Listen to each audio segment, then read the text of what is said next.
இந்தியாவில் 4500க்கும் மேற்பட்ட company stock மார்க்கெட்ல லிஸ்ட் ஆயிருக்கு. இந்தியாவில் இருக்க எல்லா கம்பெனியும் மார்க்கெட் கேப் படி அரேஞ்ச் பண்ணி இங்க நம்ம பார்த்துட்டு இருக்கோம். இதுல இடத்துல 20 லட்சம் கோடி அந்த அளவுக்கு மார்க்கெட் கேப் வச்சு ரிலையன்ஸ் டாப்ல இருக்கு. அப்படியே ஸ்க்ரோல் பண்ணி கீழே போக போக மார்க்கெட் கேப் குறைஞ்சிக்கிட்டே வரும். இன்னும் ஸ்க்ரோல் பண்ணி கீழே போனோம்னா 500வது இடத்துல இருக்க கம்பெனியோட மார்க்கெட் கேப் 9000 கோடி. இந்த டாப் 500 கம்பெனிஸை நிஃப்டி 500 சொல்லுவாங்க. இந்த நிஃப்டி 500 மறுபடியும் 3 கேட்டகரியா பிரிப்பாங்க. அதுல இருக்க முதல் 100 கம்பெனியை லார்ஜ் கேப்னும், நடுவுல இருக்க 150 மிட் கேப்னும், அதுக்கு கீழே வர 250 கம்பெனியை ஸ்மால் கேப்னும் சொல்லுவாங்க. மார்க்கெட்ல மீதி இருக்க எல்லா கம்பெனிஸையும் மைக்ரோ கேப் கம்பெனிஸ்னு சொல்லுவாங்க. இப்போ இந்த லிஸ்ட்ல மேல இருக்க 50 கம்பெனில முக்கால்வாசி கம்பெனி நமக்கு ரொம்ப பரிச்சயமான கம்பெனியா தான் இருக்கும். உதாரணத்துக்கு Reliance, TCS, HDFC, Infosys, L and T, ஐடிசின்னு சொல்லிட்டு எல்லாமே நமக்கு ரொம்ப பழக்கப்பட்ட பெரிய பெரிய கம்பெனிஸா இருக்கும். இதுதான் லார்ஜ் கேப் கம்பெனிஸ்னு சொல்லுவாங்க.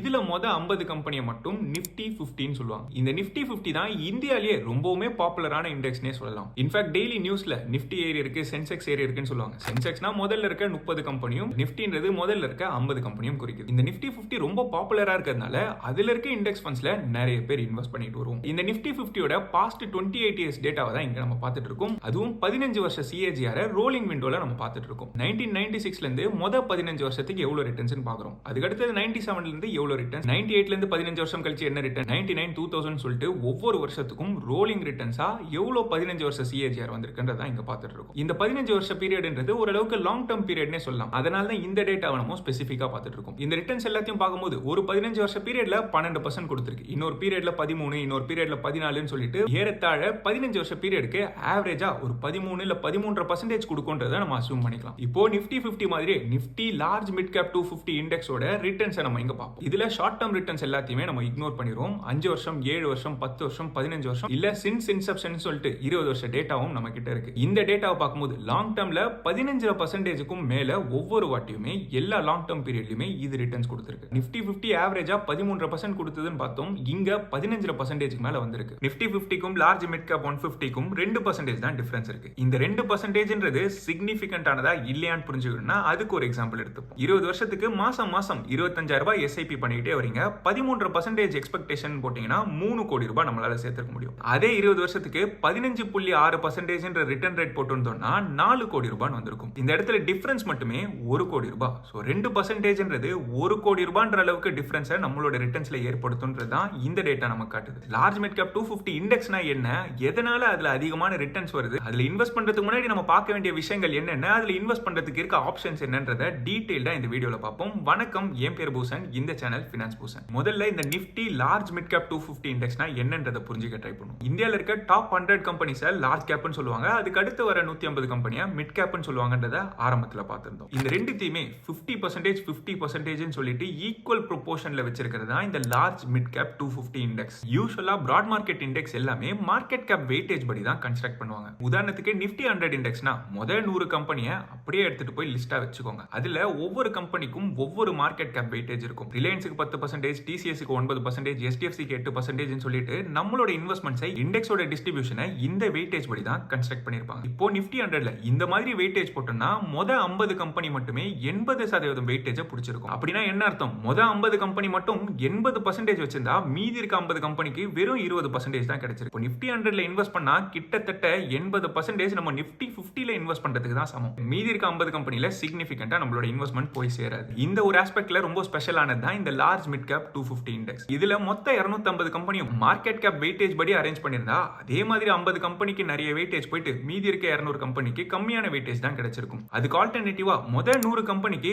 50%, அடுத்த 150 மிட் கேப் கம்பெனிக்கு 50% டிஸ்ட்ரிபியூஷன் கொடுத்திருக்காங்க. அதுவும் இந்த டிஸ்ட்ரிபியூஷனை ஆட்டோமேட்டிக்கா ரீபேலன்ஸும் பண்ணிக்கிட்டே வருவாங்க. இந்த 50-50 டிஸ்ட்ரிபியூஷனும் ஆட்டோமேட்டிக் ரீபேலன்சிங்கும் எவ்வளவு பெரிய கேம் சேஞ்சர்ன்றது புரிஞ்சுக்கணும்னா ஒரு எக்ஸாம்பிள் எடுத்துக்கலாம். 5 வருஷத்துக்கு முன்னாடி 10 லட்ச ரூபாய் நிஃப்டி 100ல போட்டிருக்கீங்க. அதே மாதிரி நிஃப்டி மிட் கேப் 150லயுமே 10 லட்ச ரூபாய் போட்டிருக்கீங்க அஸ்யூம் பண்ணிக்கோங்க. கடந்த 5 வருஷத்துல நிஃப்டி 100ல இருந்து 100% ரிட்டர்ன்ஸ் வந்திருக்கு. அப்படின்னா நம்ம போட்ட பணம் டபுள் ஆயிருக்கும். அதாவது அந்த 10 லட்ச ரூபாய் இன்னைக்கு 20 லட்ச ரூபாய் ஆயிருச்சு. இதே மிட் கேப் 150 இண்டெக்ஸ் போய் பார்த்தோம்னா கிட்டத்தட்ட 200% ரிட்டர்ன் வந்திருக்கு. அப்படின்னா 3 மடங்கா இருக்கும். போட்ட 10 லட்ச ரூபாய் 30 லட்ச ரூபாய் இருக்கும். ரீசென்ட் டைம்ஸ்ல மிட் கேப் ரொம்பவுமே அதிகமான ரன் அப் கொடுத்து ஹையர் வேல்யூவேஷன்ல இருக்கு. அப்போ எப்ப வேணாலும் இதுல ஒரு கரெக்ஷன் வரதுக்கான வாய்ப்பு இருக்கு. ஒருவேளை இங்க இருந்து மிட் கேப் கீழே விழ ஆரம்பிச்சதுன்னா ரொம்பவுமே சிக்னிஃபிகண்டா கரெக்ட் ஆகிறதுக்கும் வாய்ப்பு இருக்கு. அப்பவுமே லார்ஜ் கேப் ஸ்டேபிளா தான் இருந்துட்டு இருக்கும். சோ எந்த பாயிண்ட்ல ரீபேலன்ஸ் பண்ணி மிட் கேப்ல இருந்து லார்ஜ் கேப்புக்கு மூவ் பண்ணணும், இல்ல லார்ஜ் கேப்ல இருந்து மிட் கேப்புக்கு மூவ் பண்ணணும்ன்றத ஒரு காமன் காமன் இன்வெஸ்டரால கரெக்டான டைம் பண்ணி எடுக்க முடியாது. அப்படியே டைம் பண்ணி கரெக்டாவே பண்ணாலும் இந்த மிட் கேப்பை வித்துட்டு லார்ஜ் கேப்புக்கு மூவ் பண்ணோம்னா கேபிட்டல் கெயின்ஸ் டாக்ஸ் கட்டுற மாதிரி இருக்கும், இல்ல எக்ஸிட் லோடுன்னு சொல்லிட்டு சார்ஜஸ் நம்ம பே பண்ற மாதிரி இருக்கும். ஸோ இந்த சார்ஜஸோ இல்ல ஓவர் ஹெட்டோ இல்லாம இண்டெக்ஸே இந்த 50-50 ரீபேலன்சிங்கா ஆட்டோமேட்டிக்கா நமக்கு பண்ணி கொடுத்ததுன்னா இன்வெஸ்டர்ஸ் ஆன நமக்கு தான் இது அட்வான்டேஜ். அதுவும் இந்த இண்டெக்ஸோட பியூட்டியே மிட் கேப் ஒருவேளை ஓவர் வேல்யூட் ஜோனுக்கு போச்சுன்னா அங்கிருந்து இது 50-50ல மெயின்டைன் பண்ணணும்ன்றதுனால இன்ஃப்ளோ லார்ஜ் கேப்புக்கு வந்து சேரும். ஒருவேளை லார்ஜ் கேப் ஓவர் வேல்யூடா போச்சுன்னா அங்கிருந்து மிட் கேப்புக்கு டிஸ்ட்ரிபியூஷன் அதிகமாகும். ஸோ எந்த பாயிண்ட்லயுமே லார்ஜ் கேப் ஸ்டெபிலிட்டிக்காகவும் மிட் கேப் growthக்காகவும் 50-50ல இருக்கிறதுனால நம்மளோட இன்வெஸ்ட்மெண்ட்டும் ஸ்டேபிளா இருந்துட்டு இருக்கும். இந்த ஃபண்டை பத்தின இன்னும் இன்ஃபர்மேஷனுக்காக நிஃப்டி இண்டெக்ஸஸ் வெப்சைட் போயிட்டு இந்த ஃபண்டை சர்ச் பண்ணி அதோட ரிசர்ச் பேப்பரை டவுன்லோட் பண்ணி பார்க்கலாம். இதுல முதல் பேஜ்லயே நிஃப்டி 100 மொத்த மார்க்கெட்ல எவ்வளவு வெயிட்டேஜ் வச்சிருக்குன்றது போட்டிருக்காங்க. கிட்டத்தட்ட 3ல 2 பகுதி மார்க்கெட் கேப் நிஃப்டி 100 மட்டுமே கவர் பண்ணுது. நிஃப்டி மிட் கேப் 150 சேர்த்து இந்த 250 இண்டெக்ஸே 85% மார்க்கெட் கேப்பை கம்ப்ளீட்டா கவர் பண்ணியிருக்கும். இங்க செக்டாரல் டிஸ்ட்ரிபியூஷனை நம்ம பார்த்துட்டு இருக்கோம். நிஃப்டி 100ல சில பர்டிகுலர் செக்டார்ஸ்ல இருந்து எந்த ஸ்டாக்ஸுமே இல்லாம இருந்திருக்கு. அந்த செக்டார்ஸ் எல்லாம் மிட் கேப் 150ல கவர் ஆயிருக்கும். இது ரெண்டுத்தோட மிக்ஸ்ன்றதுனால இந்த 250ல செக்டாரல் டைவர்சிஃபிகேஷன் இன்னுமே அதிகமா கிடைக்கும். இங்க நிஃப்டி 100 மிட் கேப் 150 அப்புறம் இந்த லார்ஜ் மிட் கேப் 250யோட சார்ட்டை தான் பார்த்துட்டு இருக்கோம். யூசுவலா மிட் கேப் அதிகமான ரிட்டர்ன்ஸ் கொடுக்கும், அதே மாதிரி அதிகமான ரிஸ்க்குமே அதுல இருக்கும். நிஃப்டி 100 ஸ்டேபிளா குறைவான ரிட்டர்ன்ஸ் கொடுத்திருக்கும். இந்த லார்ஜ் மிட் கேப் 250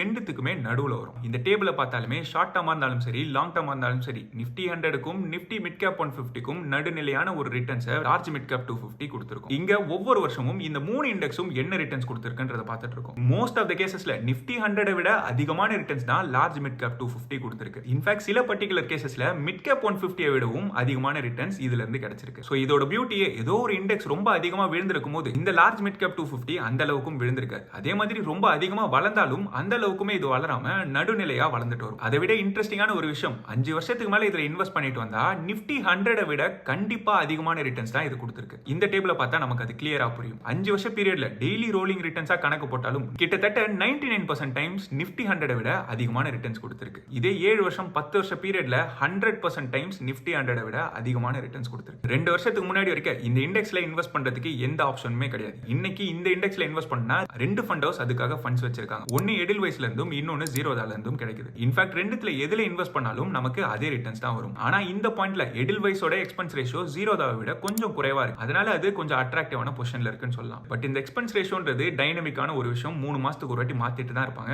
சோ எந்த ஃபண்ட்ல இன்வெஸ்ட் பண்ணாலும் கிட்டத்தட்ட அதே ரிட்டர்ன்ஸ் தான் வரும். ஜீரோதால இருக்க இன்னொரு அட்வான்டேஜ் இதே ஃபண்டுக்கு இஎல்எஸ்எஸ் கேட்டகரியுமே அவங்க ரிலீஸ் பண்ணிருக்காங்க. டாக்ஸ் சேவிங்காக மியூச்சுவல் ஃபண்ட்ல இன்வெஸ்ட் பண்ணணும், அதுவும் பாசிவா இருக்கணும்னா இந்த இண்டெக்ஸையும் இஎல்எஸ்எஸ் கம்பைன் பண்ணி Zerodha large mid cap 250 ELSS ஃபண்டுமே ஒரு நல்ல ஆப்ஷன் சொல்லலாம். மியூச்சுவல் ஃபண்ட்ல எஸ்ஐபி பண்ணணும், அதுவும் லாங் டர்முக்கு பண்ணணும். பெருசா நான் எந்த ஆக்ஷனும் எடுக்காம நான் பாட்டுக்கு இன்வெஸ்ட் பண்ணிட்டே இருக்கணும்னா இந்த ஃபண்டை ஒரு நல்ல ஆப்ஷன்னே சொல்லலாம். ஒரு பக்கம் growthக்காக மிட் கேப் 150 இருந்ததுன்னா இன்னொரு பக்கம் ஸ்டெபிலிட்டிக்காக லார்ஜ் கேப் 100மே இருக்கு. சோ இது ஒரு பேலன்ஸ்டான இண்டெக்ஸ்னே சொல்லலாம். ஆனா நம்மளோட ரிஸ்க் அப்பிடேட் ரொம்பவே குறைவு. என்னால ரிஸ்க்லாம் அதிகமா எடுக்க முடியாது. எனக்கு ரிட்டர்ன்ஸ் குறைவா வந்தாலும் பரவாயில்ல, எனக்கு ஸ்டேபிளா இருந்தா போதும் தோணுச்சுன்னா நிஃப்டி 50 நல்ல ஆப்ஷன் தான். அந்த நிஃப்டி 50ல எது பெஸ்ட் ஃபண்ட்னு தெரிஞ்சுக்கணும்னா இந்த வீடியோ செக் பண்ணி பாருங்க. இந்த வீடியோல பார்த்த இன்ஃபர்மேஷன் உங்களுக்கு யூஸ்ஃபுல்லா இருந்ததுன்னா இந்த வீடியோவை லைக் பண்ணிருங்க. இது வரைக்கும் இந்த சேனலுக்கு சப்ஸ்கிரைப் பண்ணா சப்ஸ்கிரைப் பண்ணிட்டு அந்த பெல் ஐகானை கிளிக் பண்ணி ஆல் என்ற செலக்ட் பண்ணீங்கன்னா இந்த சேனல்ல போடுற வீடியோஸோட நோட்டிபிகேஷன் உங்களுக்கு உடனே வந்து சேரும். நன்றி மக்களே.